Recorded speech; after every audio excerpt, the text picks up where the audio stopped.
The governing bodies of the game of golf, the R&A, founded in 1754, its home, St. Andrews, Scotland. United States Golf Association, established in 1894, its headquarters, Liberty Corner, New Jersey. Together, they govern the game worldwide, responsible for the rules of golf, the rules of amateur status, the World Handicap System, and equipment standards. And with that, we are now very pleased to be joined by the Chief Executive of the R&A, Martin Slumbers, from St. Andrews, Scotland, and the CEO of the USGA, Mike Davis, from their headquarters in Liberty Corner, New Jersey. Gentlemen, thank you for taking the time to join us. Mike, let me start with you. This report is very voluminous. It was a 2-year undertaking.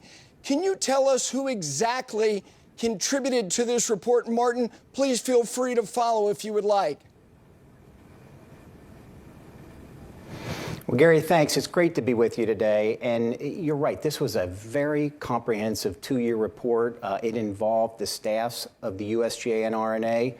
We used outside academics. We used companies to help survey. And frankly, the data, which are thousands and thousands of data points, was pulled from many different resources. We had industry allies such as the tours, such as architects, golf course owner, operators, all involved in this.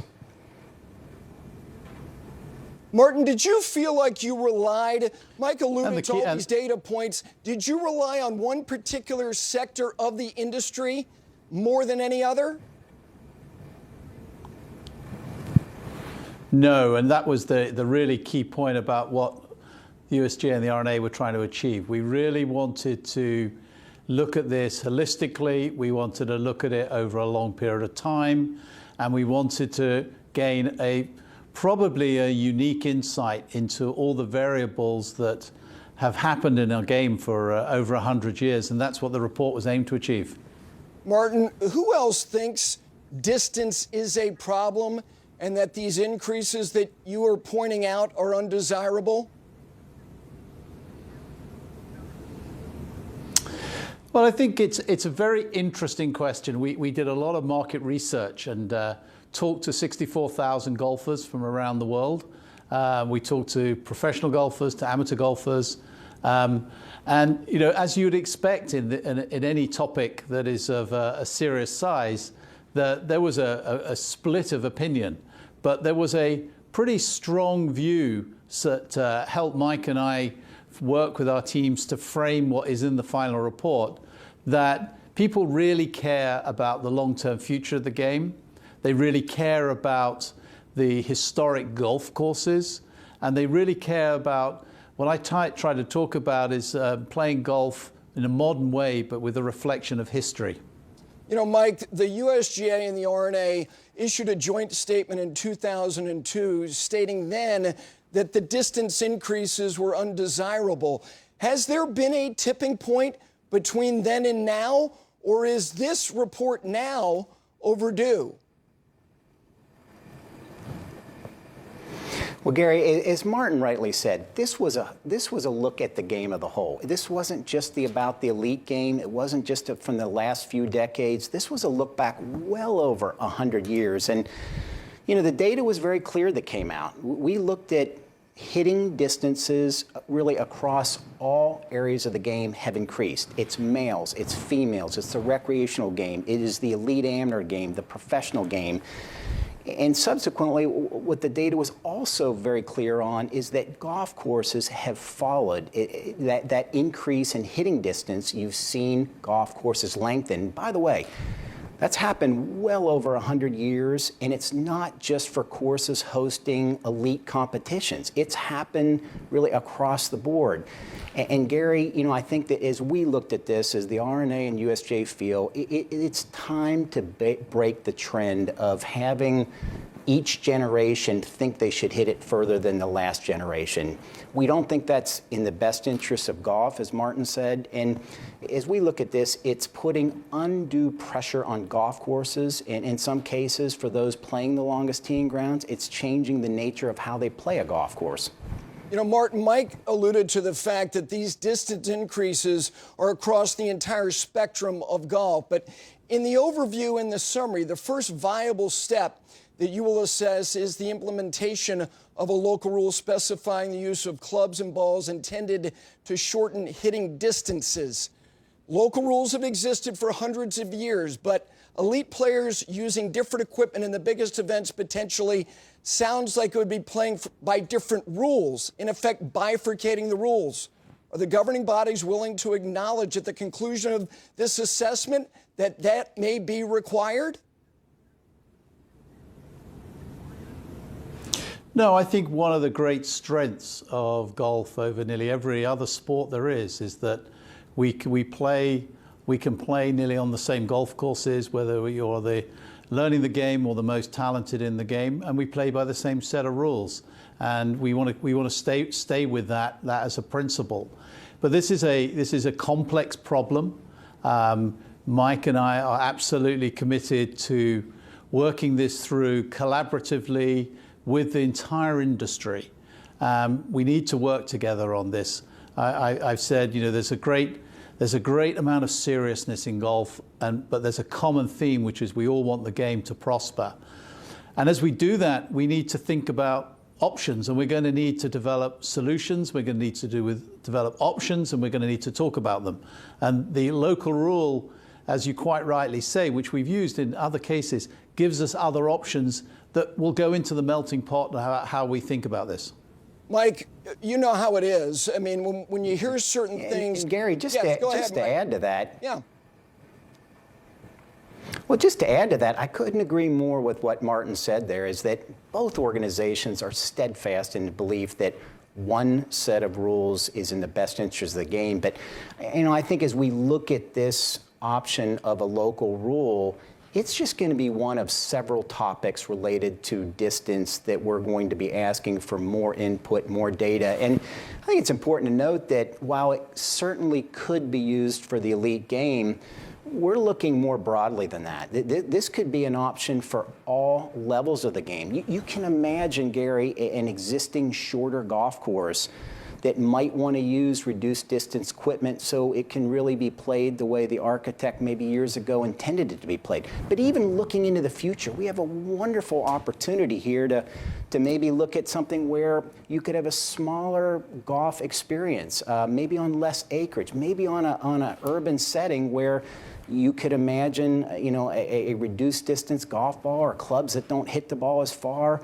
allowing golfers to enjoy an experience that's less time, that costs less to maintain, costs less to play. And so this is an opportunity and enjoyment for the future of the game. I don't think the R&A and USGA are looking backwards. We're really forward-looking, and this is a real opportunity we're excited about. Martin, to that point, the footprint of a golf course, it's changed significantly since the infancy of the game, particularly in the United States as far as the acreage required.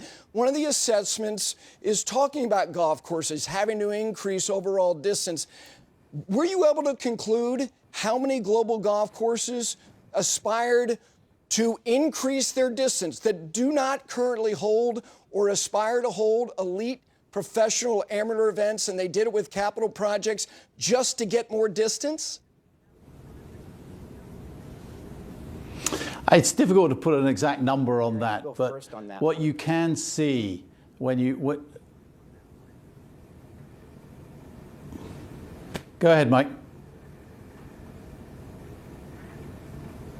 Sorry about that, Martin. I think what Martin was getting to is that the data is very clear that this has been happening over a long period of time. It's still happening now, and the data is very clear to suggest that it will continue to happen in the future. And what was interesting is the data also is very clear that it's not just happening at courses that are hosting elite competitions.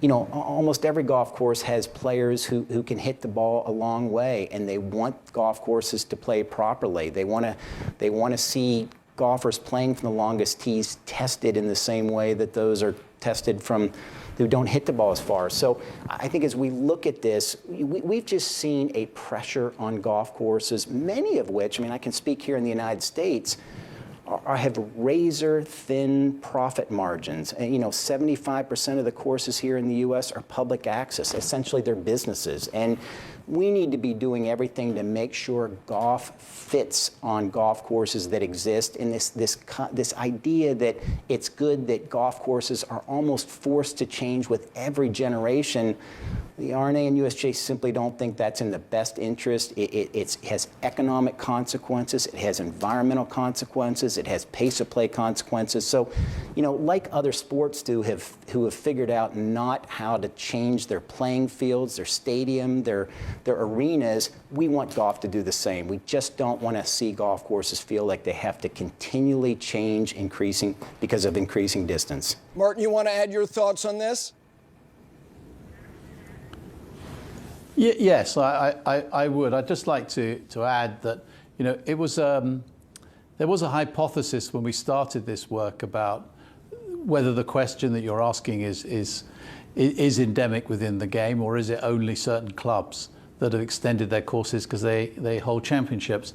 And I think what came out and clarified in my own mind very clearly about where we need to go here and cemented my view on footprint is that if you look over an extended period of time, you can look 100 years ago to today. The golf courses have extended with technology advances in hitting.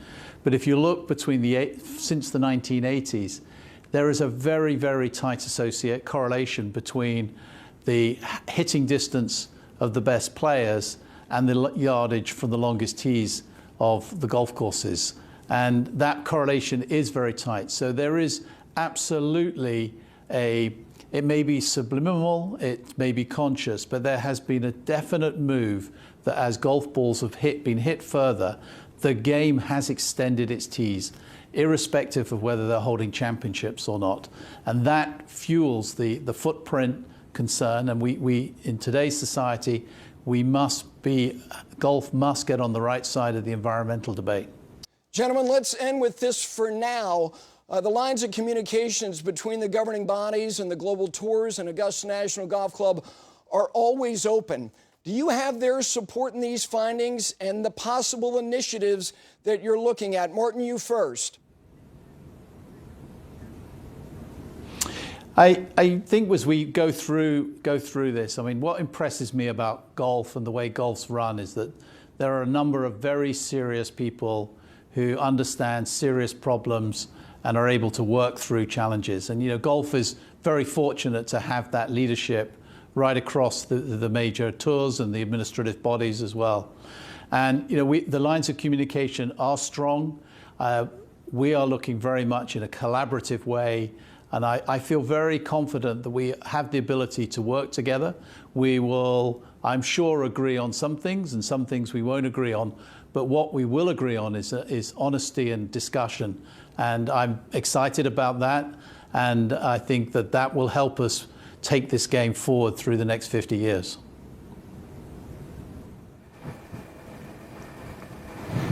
So Gary, to add to that, listen, this is about the future of the game. We all want a healthy, sustainable, enjoyable game. We're all in this together.